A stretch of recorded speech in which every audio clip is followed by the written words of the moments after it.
Piyush? Piyush? Piyush? Um, An attendance at this stage, please. what? Take an attendance at this stage. Mm, just wait 1 second. Anyway, Asu, just do it and then we'll Uh, take it at the end again. Okay, so just to know who all are turning up and not. Asu. So just a quick recap. What do you remember from yesterday's session?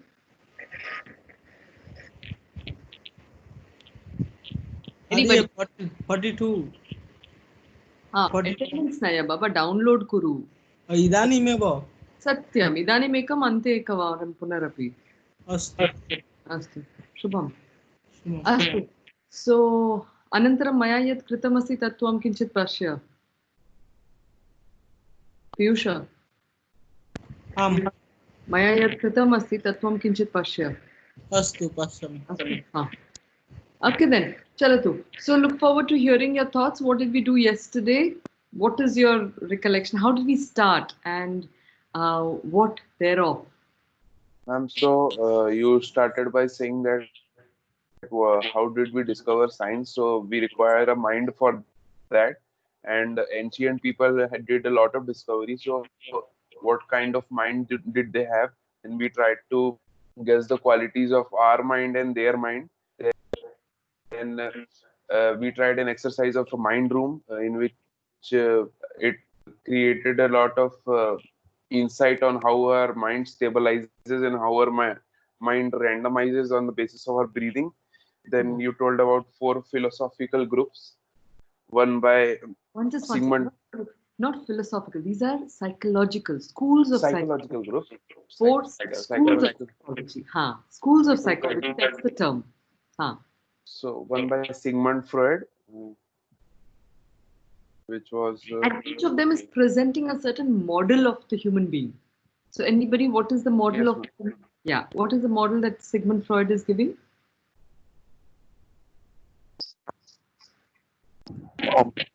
Reward and punishment. नहीं नहीं नहीं We नहीं are a machine. नहीं नहीं नहीं नहीं Sigmund Freud का है Freud so moment you remember Freud, remember iceberg. Bringing up has an effect on us even when we get older. नहीं फिर से बोलो I missed.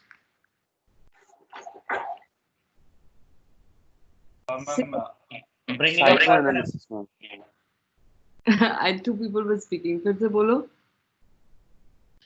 bringing up has an effect on older age as well. When, how we are brought up initially does affect us.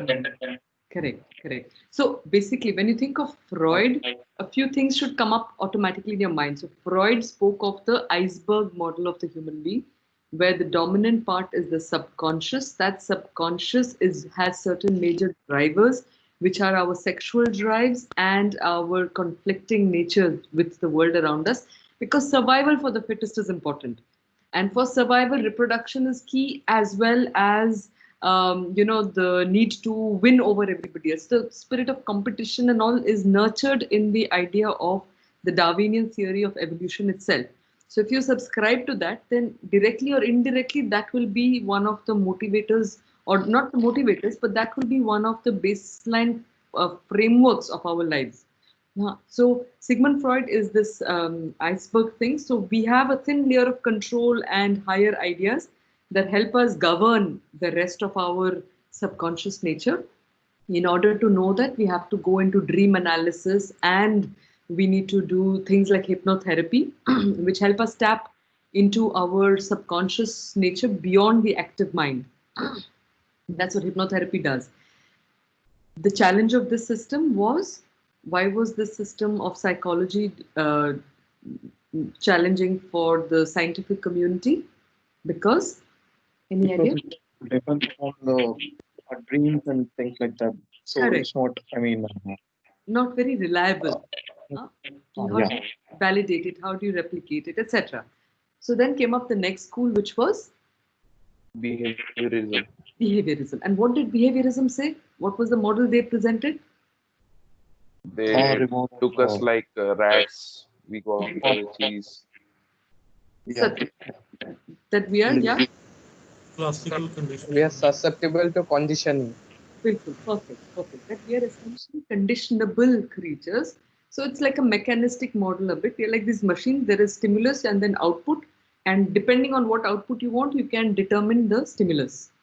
Okay. So you condition the individual in a particular manner. What did these two schools remove from human nature? What was their underlying premise of human nature? How much of freedom did they allow the individual?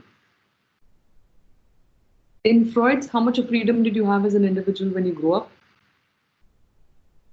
No, Not much. No? So the individual was projected as a victim of the circumstances.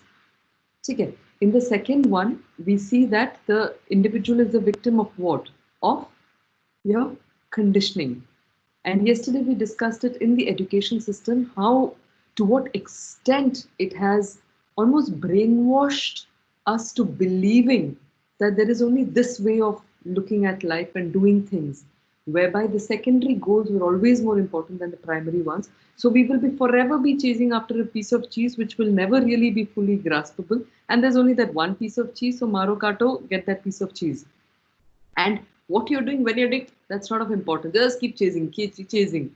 So it is not a very, what do you say, a very enthusing approach to understanding our nature. However, both schools of psychology did identify certain realities of our nature. We cannot deny, we cannot dismiss the fact that our childhood experiences do play an important role in shaping who we are. We cannot dismiss the fact that our nature is conditioned hugely by our environment and that we are susceptible to these kinds of stimulus responses without even realizing it. In fact, the whole of the marketing world works on these principles.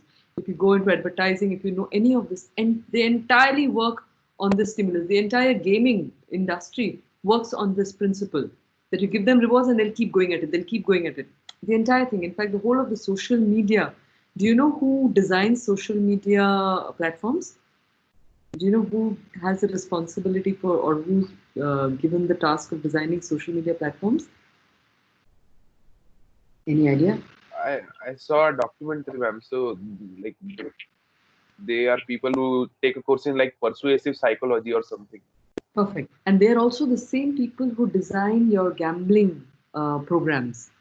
So the whole purpose of the social media thing is to get us addicted to feeling liked.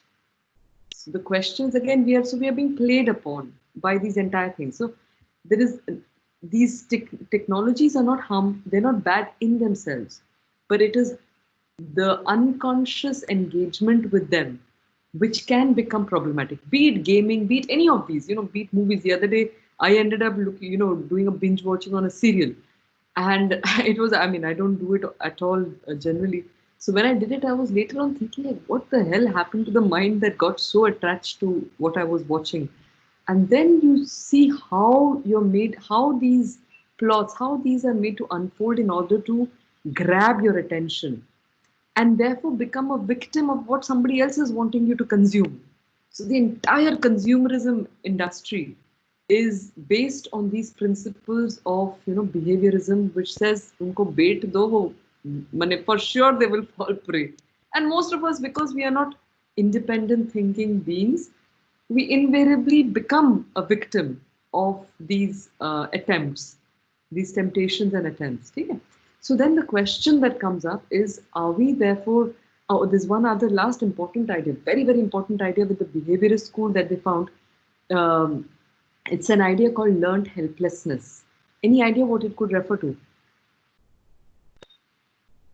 Learned helplessness. So, ma'am, basically, like Facebook, about we know that it is trying to pull us in by trying to do things that keep us scrolling, but then also we keep scrolling.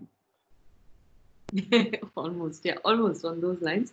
And the other thing is important is that why are these made to be addictive? Why are Facebook, why is social media made addictive for people? What is their end goal? Is it to make us feel better about ourselves? They have to make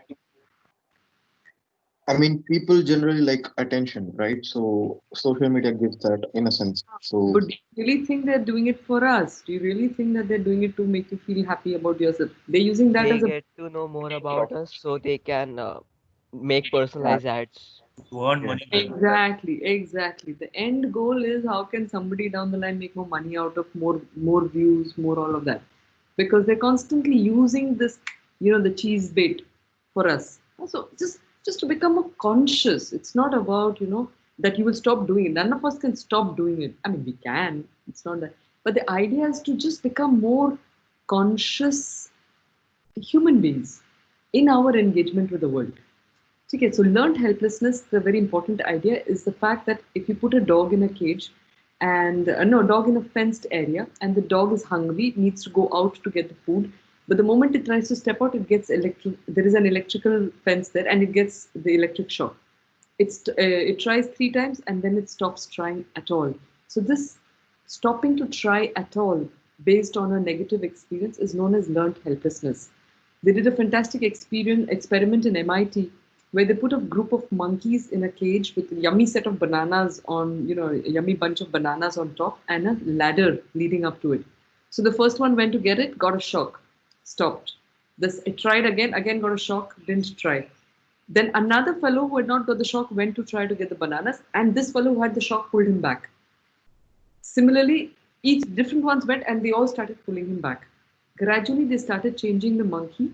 So one fellow had never either experienced the shock or, had been pulled back or seen what had happened was introduced.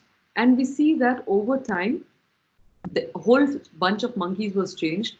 The ladder itself was not electrified, but no monkey went to get the bunch of bananas. We see this playing out in our society, in our own lives, n number of times. That once we get burnt, the burnt child dreads the fire. Once we get burnt, then we stop trying. Why? Again, because we are hardwired. When people talk of us as being basically like an animal system, there is a reality because we get literally hardwired to avoid danger. But the question thereby is that this gets passed on. So, like in the IIT system itself, the seniors, I have heard many seniors tell their juniors, अरे यार यहाँ पे कुछ ज़्यादा कोशिश मत करो, होने नहीं वाला है कुछ. Why? Because they might have tried. They might not even have tried. They might have heard their seniors who had tried, or their seniors who had tried, और कुछ हुआ नहीं.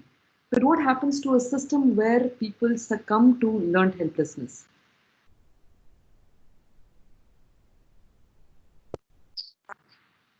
I mean, people want, No improvement. they want to experience new things. Because they will fear that what happens if it fails and what happens if it don't work out, something like that. What happens when you multiply that into a collective group that is functioning on the basis of learned helplessness? No development and improvement. The whole standard drops. Mediocrity becomes the norm because the drive to excel has been cut off in the bud itself. Right? Now, which kind of people are those who can overcome the gravity of such an attitude? What is their drive? Determined. Exactly. So they have a different kind of determination. What is that based on? It is based on their strengths. They will say that come what may, whatever circumstance might have happened, I might have experienced n number of failures in my life. I might have, the conditioning around me is telling me hone nahi wala hai. But if I have an intrinsic motivation, if I am driven by a certain goal to reach in life, that dependence or that recognition of one's own confidence and one's own strengths can serve as a major push to help that individual overcome their limitations. And this is what is known as the, wait, I'll show you my screen also. This is what was talked about by Maslow in his School of Humanism. So Maslow typically said that he himself had a very hard childhood and he was able to overcome the difficulties. And he was trained in the behavioristic school. But what he did, the experiment that he did, is he studied about 50 very, very successful people in his life. And he found that many of them had gone through difficult childhoods, they were living in difficult circumstances, yet they excelled.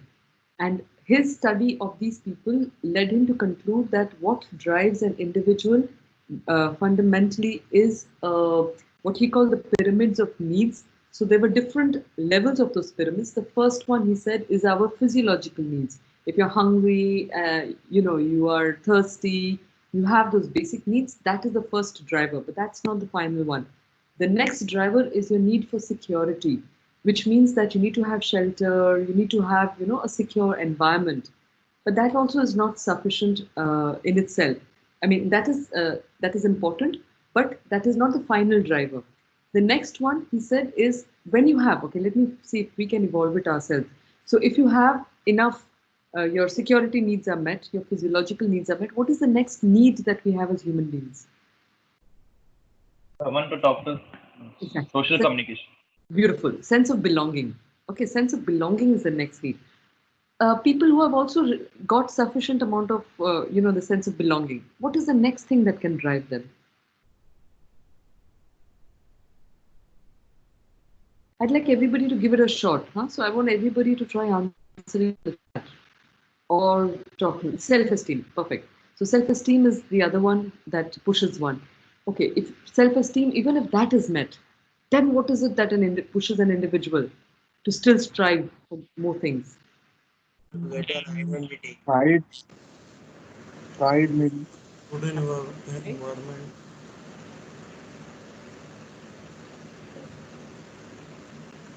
Is that self-actualization, to discover one's own potentials and to realize that is the greatest of, is one of the highest drivers of the human beings. So he says that it is our strengths that can help us overcome the gravity of our environment and the past. So we see that I just connected once back to the idea of the learned helplessness. We see it in the case of the elephants. The elephants, does anybody know how they train an elephant? How do they tame an elephant rather?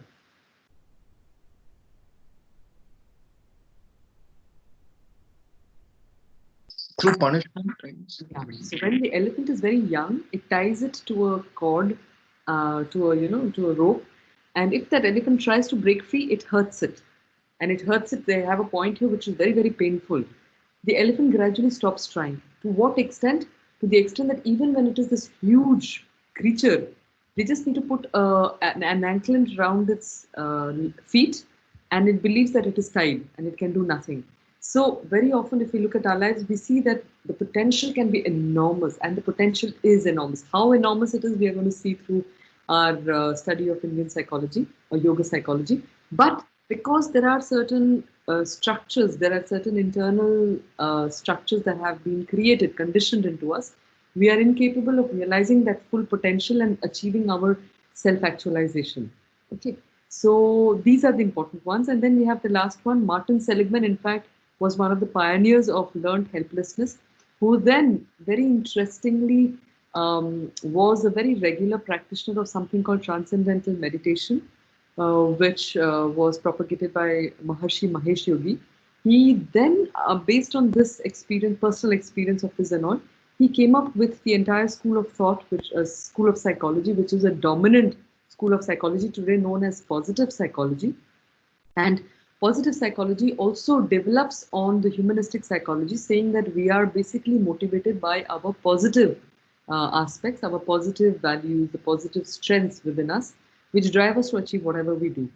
And another thing that he says here is that another aspect is that how did suddenly happiness and all become important or accepted ideas as drivers in the domain of psychology? How do you experiment with happiness?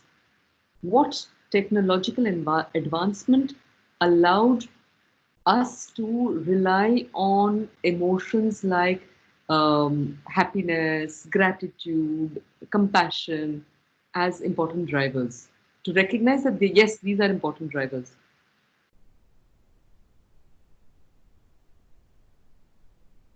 Which technological advancement do you think?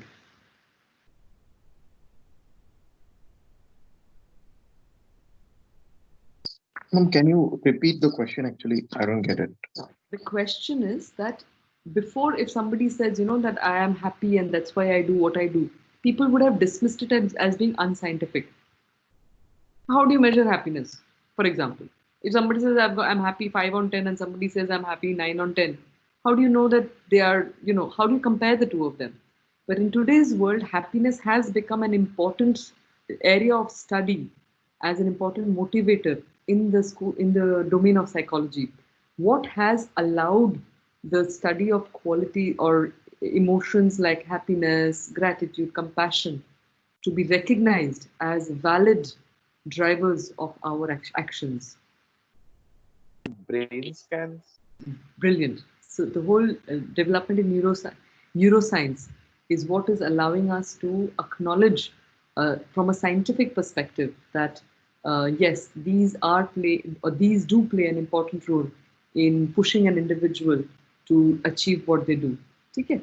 So moving on, yesterday we also spoke of this idea of who's the driver, the machine that we were very little aware of. So the question is, how do you start knowing the machine? How do you know who the driver is, which direction we are going in and why? What are the fuels that push us? So fundamental questions that come by are, who am I? What am I doing here? What is my connection with the world around me? How can I make the most of the inner and outer resources I have to go through, that I have to go through life in the best way possible? And what are the life principles I value? What makes me happy? So what I'd like you to do very quickly is to just take a talk. Can we really measure happiness? Priyansha is asking. So in today's development of neuroscience, they're able to map the areas of the brain. So if somebody is doing a particular activity, you can map to what extent that individual is experiencing happiness based on the activity they're doing. And like I said, there is a certain brain mapping that is allowing this kind of a empirical impact of the action on our emotional self, which otherwise is very hard. Like I said, if it only relies on the individual's description of how happy I am. So if supposing you cannot lie, an individual cannot say that I am very happy, and you do a brain scan and you see that those areas that correspond to happiness are not lit up, they'll say, sorry, you're bluffing. So that is what is allowing us to have a little more objective reading of a person's declarations. Harsh is saying, can you tell us about the psychological needs of humanism again? So it's known as Maslow's hierarchy of needs. So Maslow's hierarchy of needs talks about physiological needs, security needs, belonging needs, self-esteem, and self-actualization. It's a 5-fold hierarchy. He later on adds 2 more, which is aesthetics and self-transcendence. He says that even when people are self-actualized, the drive for bringing in beauty and harmony is what pushes them to excel even beyond themselves. And then finally, self-transcendence is something that he proposes. So the final hierarchy that he draws is of the 7 layers. But when we normally refer to Maslowian hierarchy of needs, we refer to the 5. But the challenge with the Maslowian model is also the fact that he says it's only if this is met, the next one will happen. Only if that is met, the next one will happen. That's why it's a hierarchy. But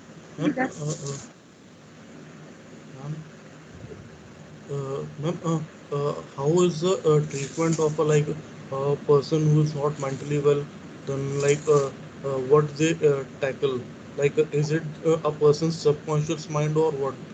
It's a combination of these things. Why we are the way we are is a combination of multiple factors. There's no simplistic answer to that.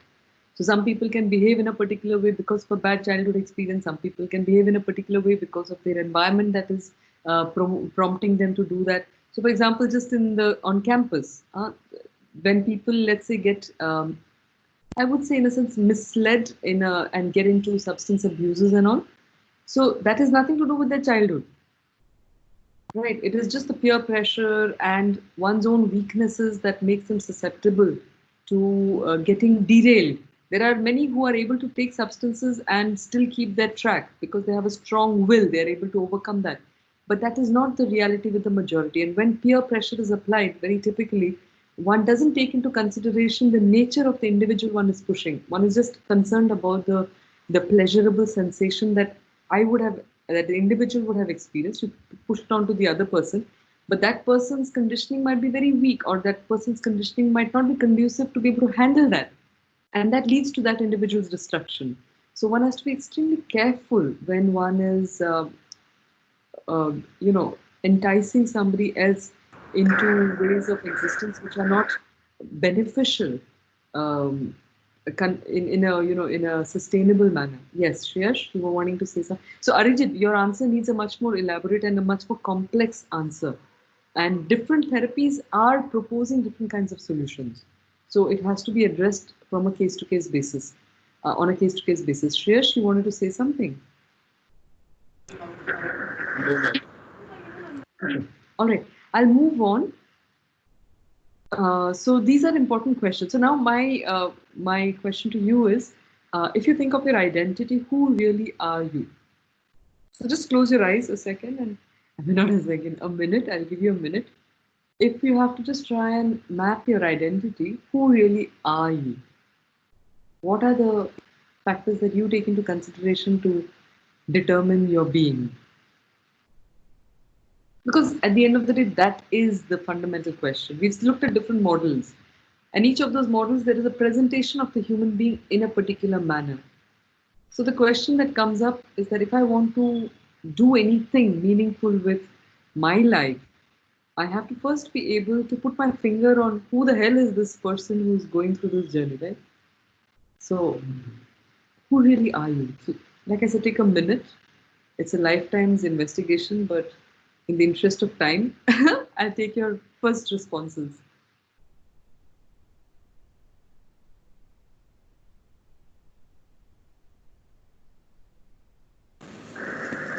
Like the region where I am from,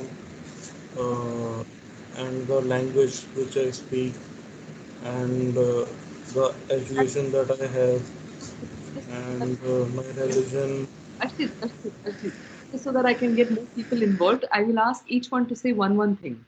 So one or two things that they have identified themselves with, and if it is not mentioned, then something else that has struck you. So somebody else, any one thing that you identify with. So Ashrit has talked about nation, language. Anything else that we connect our identity to? No, mindset towards like Mind. general life. Great. So our thoughts, our mind. Yes. Anybody else? Thoughts? Yeah. What Our else? spirit or our soul. Soul. Okay. The impact we have on others. Impact we have on others. Yes. Attitude and behavior. Perfect. Anything else? What else determines who we are? Important ideas. How do we connect? What do we connect our identity with generally? Attitude, behavior, name. Perfect. What else? Belief. Beliefs. Yes. Beliefs. Yeah. Perfect. Yes. Parents. Exactly. Origins, abilities. Yes. Past. Absolutely. Our circle of people that is around us. Yes. Another important thing, friends, yes. Ancestors, yes. The roles we play in life, our interests and our hobbies, perfect. Peer group, exactly. So friends, we see that there are many things that we have. So our identity is also shaped by the environment we are in. So all of these are adding to who I think I am. But if you want to remove, if you want to talk about, if you want to talk about the essential of who we are, let's say. So if, let's say, if our friends change, do we change? If our roles change, do we change? Emotions, yes. So if our friends change, do we become somebody else? No, ma'am. If our what do you say? If our job or something changes, do we become somebody else? No, a little bit, No. but fundamentally, yeah. So this becomes interesting to see what really is, who really are we, and how are we connecting to the world around us? To what extent It does have an impact. Of course, it does have an impact. To what extent is the question? If I believe that I am my friends, or if I believe that I am my relationship, okay, yeah, we are at this age, it's very natural to fall in love and all. So if you conceive your identity as being completely the other person's presence in your life, supposing the other person ditches you, what happens to that person generally? If you have outsourced your identity completely into the other person moves out, what happens to the individual very often? Breaks, yes, Yeah. and And loss of self-esteem, perfect. And there's a lack of meaning, and there's a lack of who am I then? Because one has outsourced one's identity entirely to the other. Okay. Now let's see, but we see also that at the end of the day, one can either get completely destroyed, and the degree of destruction is directly proportionate to the extent of outsourcing we've done to the other person. But we also see that relationships come and relationships go, but we continue. We change, we grow, but we can continue. So there is something that is continuing despite the changing circumstances, right? There is something more fundamental to our who we are that continues. So the question is that if we take on these terms like the two verbs, so have and being. So if I do you have relationships or are you your relationships?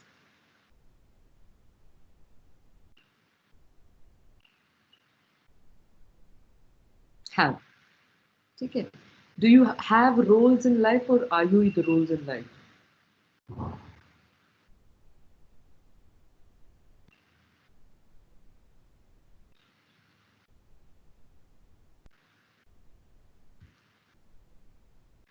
Have. You will see that you tend to be more of have. One can become that role. So if I'm a manager of a certain thing and I think that I am the manager, the moment that manager post is gone, a person can again come to the, like hit the rocks because the post is gone. So this ability to understand what do I have and who am I is very, very important. So even if all these things changes, there is something which is more fundamentally connected to our identity, and that is our body. So the bodily reality in today's context is also changeable, but largely we tend to have a greater connection with this physical self. So the question is, do you have a body or are you your body? Do you have a body or are you your body?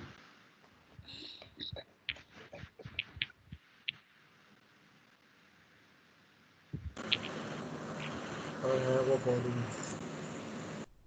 Okay, now this starts becoming important. So while we recognize that yes, I have a body, one of the logical questions, if somebody says I am my body, then the logical question would have been which body? Are you the child's body? Are you the baby's body? Are you the child's body? Are you the adolescent body? Are you the older?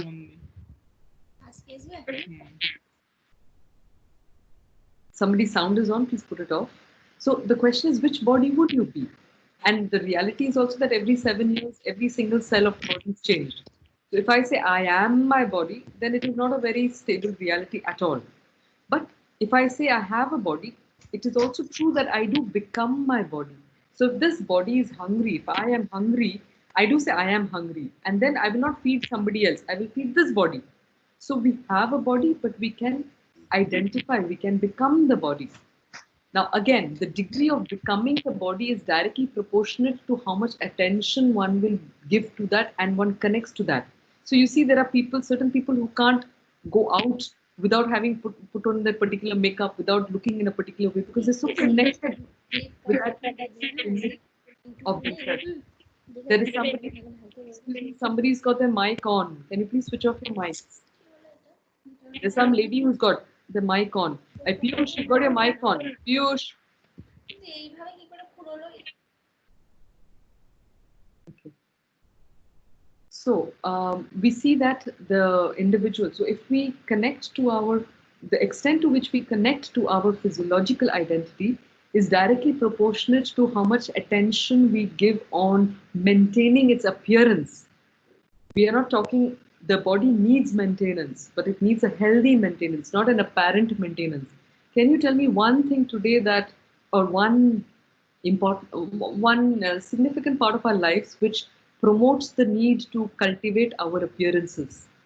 which culture today is really focused on cultivating the appearance of things?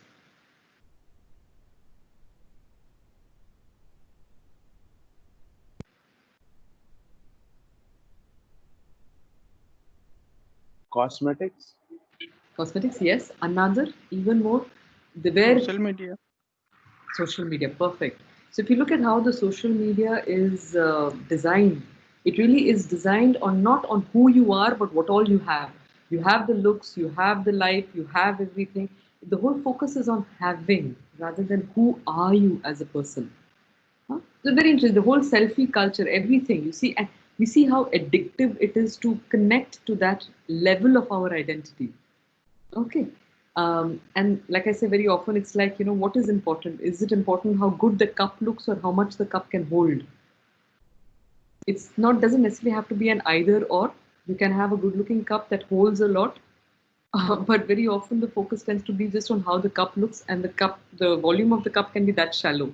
So if you need to go and buy two cups to, have your cup of coffee or tea or whatever you want to have, which one would you tend to buy? A cup that looks good or a cup that can hold more? It not look so good, but can hold more. Which one?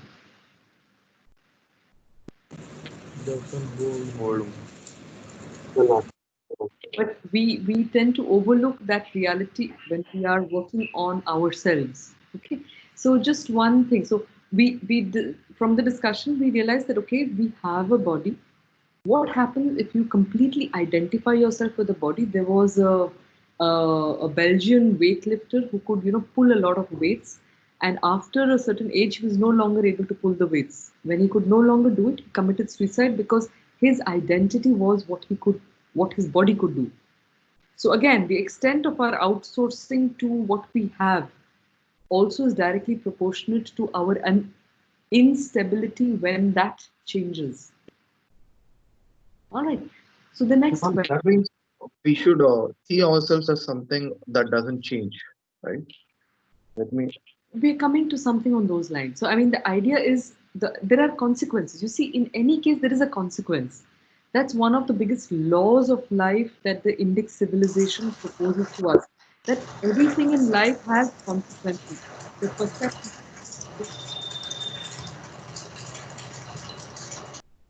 the stories that we play in our head, because we are always functioning through stories in our head. They are the lenses that help us deal with life. So depending on the story that is playing in our head, we are going to respond to life. So if our story is dependent on somebody else writing it out for us, then what happens to us as a human being? How stable are we in the midst of a changing reality is the question, right? If we are constantly outsourcing to different things outside, we have no control. The idea is that you have no control over what is happening outside of you. So if you're completely outsourcing your identity to the uncontrollable factors of your circumstance, then you are becoming completely a victim of the external things. And thereby, you can be manipulated to do whatever the external circumstances wants you to do.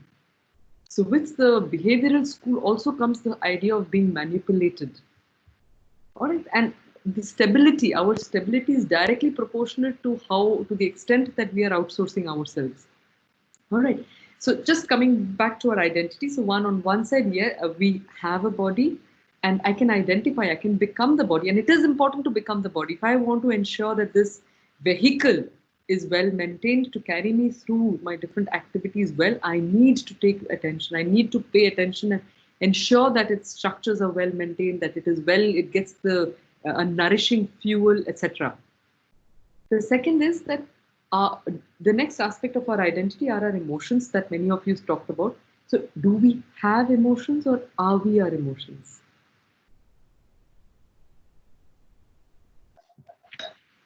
I'd like everybody to give it a shot. Do we have emotions or are we our emotions? Ma'am, Pop culture, fantastic, very nice idea. Yes. Do we have it? why is stability proportional to our outsourcing? It should be our self-sustainability that is important, right? And like, But sustenance is also connected to how stable we are as individuals. Because outsourcing would lead to instability at some point of time. That's what I said, yeah. That's what I said. I mean, we are phrasing it differently, but we are saying the same thing. So very interestingly, many of you are saying I have emotions, but I know that in the group, many would identify with the emotions. So I am my emotions is also a reality. But then the question, just based on the same logic as before, is which emotion are we? If you say I am my emotions, which emotion are you? Are you anger? Are you happiness? But if one identifies, we can identify with emotions. But if I say, for example, that I am an angry person, what does that do versus somebody who says I have anger in me? What difference does it make? Just a linguistic difference, but what difference does it make practically? Control over your emotions. Realize that I have emotions and I am not my emotions, suddenly you get the freedom of choosing which emotion you want to incarnate. So if anger is the stimulus of anger is coming your way, each individual has the independence of choosing whether one wants to be angry or one doesn't want to be angry. And why does one choose to become angry and why does one not choose to become angry? So then you suddenly see that the shift of control is quite major. It is moving from the outer circumstances to the inner controls. Okay. Similarly with the thoughts, are we our thoughts or do we have thoughts?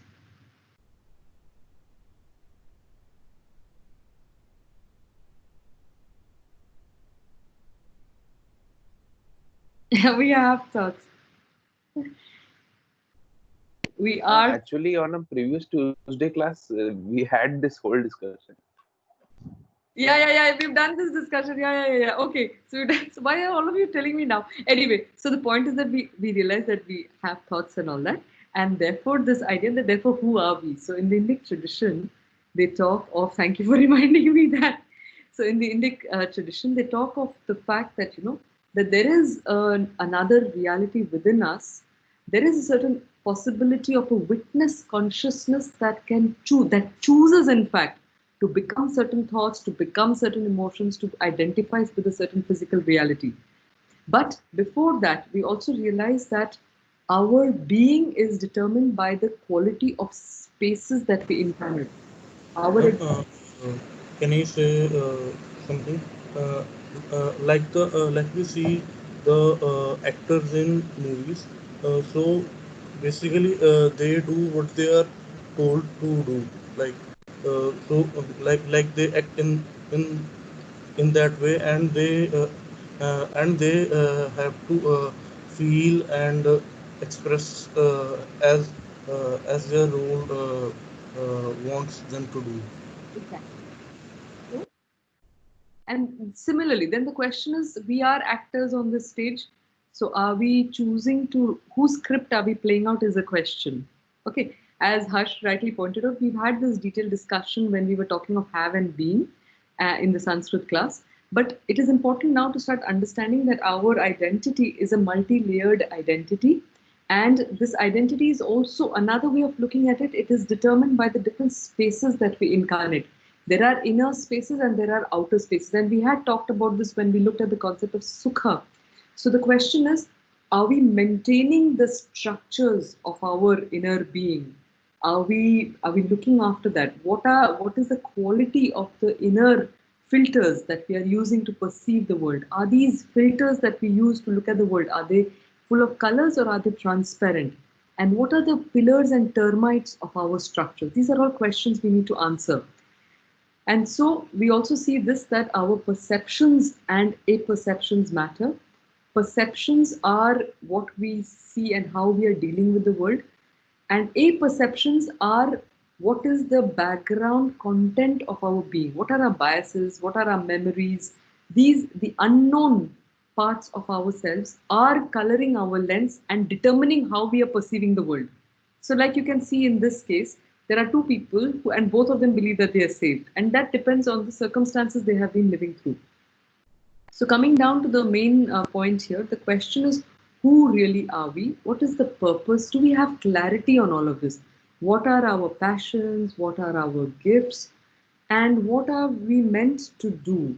How much of clarity do we have on this? And how does yoga psychology start helping us to understand that? So just the term yoga itself comes from the root yuj, which means to unite and dissolve. So the moment you look at unite, the question comes up, unite what with what? Dissolve what into what? So the questions that come up are what we have looked at. Who am I? Am I really the body? Am I my emotions? Am I the mind? Or is there something else which is underlying our being? So in the Vedic or in the Indic worldview or the yogic worldview, they talk of these 5 levels of our being. The first level being our physical body. So this description of the 5 layered being, known as the Pancha Kosha theory, the 5 layered being, is talked about in the Taittiriya Upanishad. The Upanishads are fabulous texts that you must delve into some point or the other in your lives.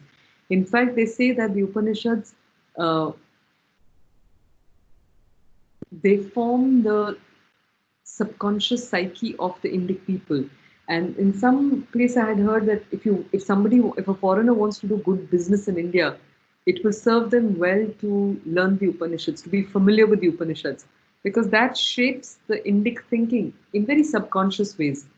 So in the Taittiriya Upanishad, this boy comes to his father and the father says, do you have an idea of who you really are? You've gone and done a lot of studies, you've done a lot of things, but do you have an idea of who are you? Because at the end of the day, a better understanding of who I am will help me determine how I'm going to respond to the world around me. Right. So then the boy says, I have acquired technical knowledge, but I have not studied things about my own person. And this is also known in the Indic tradition. Knowledge was given of 2 kinds. You had a knowledge of Paravidya, the knowledge of the beyond, the knowledge which helped us understand, get greater understanding of who we are, and Aparavidya, which is the knowledge of technical domains of life.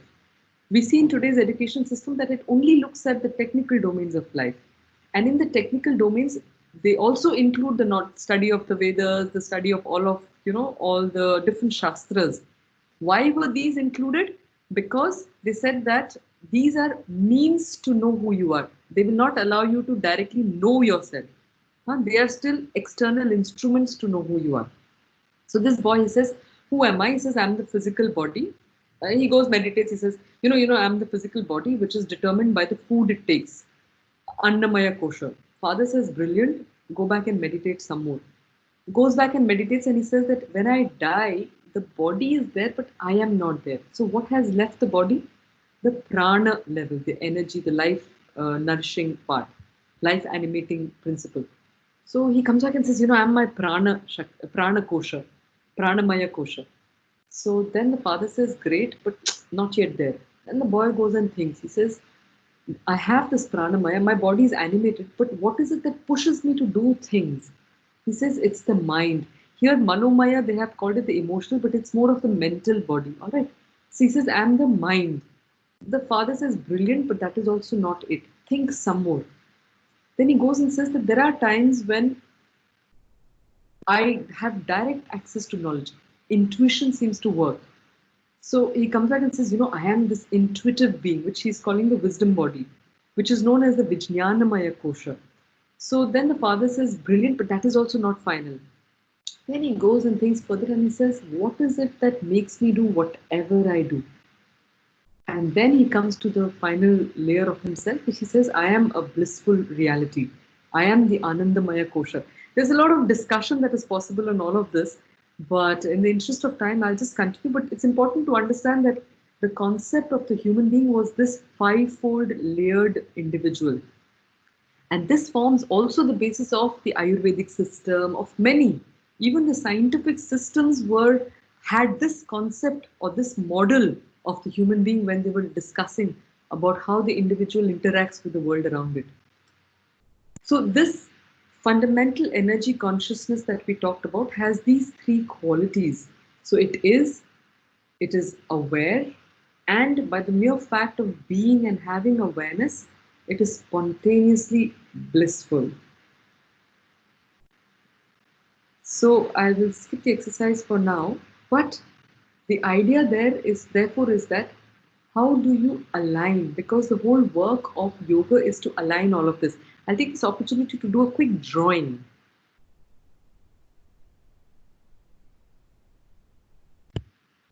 And try and drive this thing home. I will be doing. So basically it says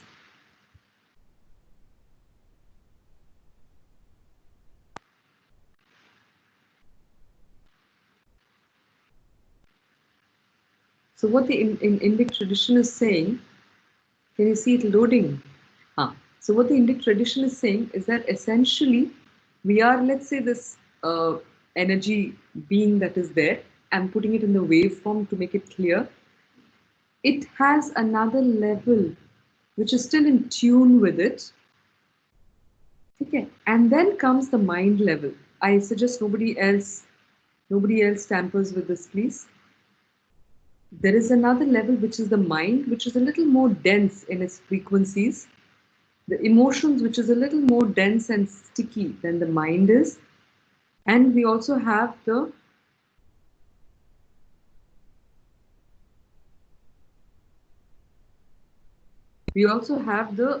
physical, which has like really dense vibratory patterns.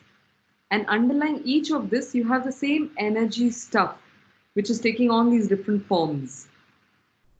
Okay, but the fact is that we are generally not in this smooth kind of a, in this harmonious kind of a internal sound structures. Internally, we are physically in this condition, emotionally, we are in this condition, mentally, we are in that condition. So when we described our mind in terms of how effective we are, is this one more effective or is this one more effective? We immediately see which quality of internal space. There is somebody who's tampering with the board. Please stop it. Okay, just don't tamper with the board because that is unnecessarily wasting time. We don't have much time left. So don't waste time on tampering with what I'm trying to do here.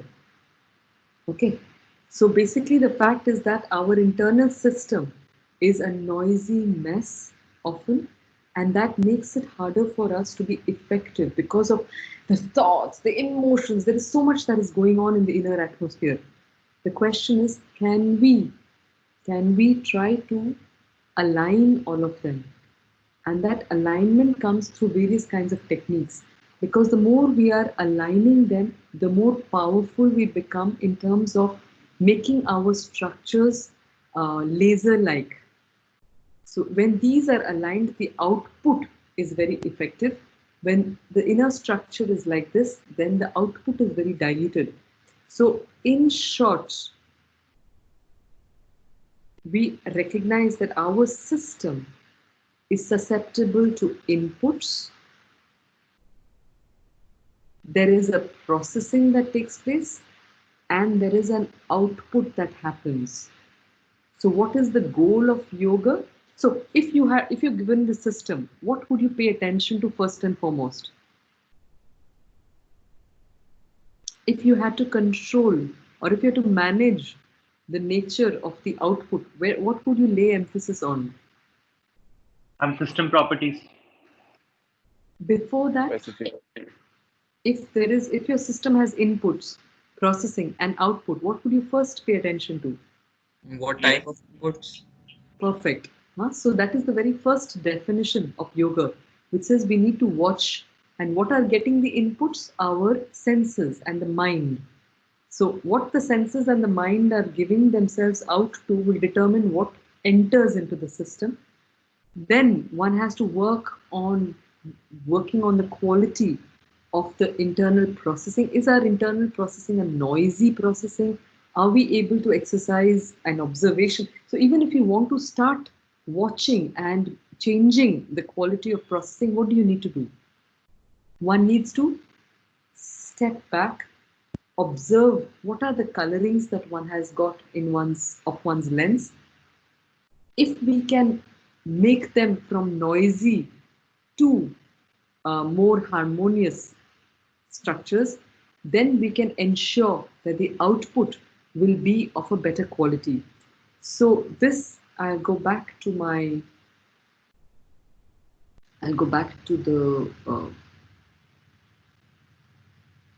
picture here. So when we are able to bring in these alignments, then our inner being becomes like a laser. The more laser-like we are, the more empowered we are. The more empowered we are in ourselves, the more we are able to empower others. So the shift of the Indic yogic psychology is really not about trying to change the world around you. It says if you can bring in these alignments in your own system, you will not have to work too hard to change the world around you, because by the very fact of being more aligned will facilitate greater degrees of clarity and order in the world around you.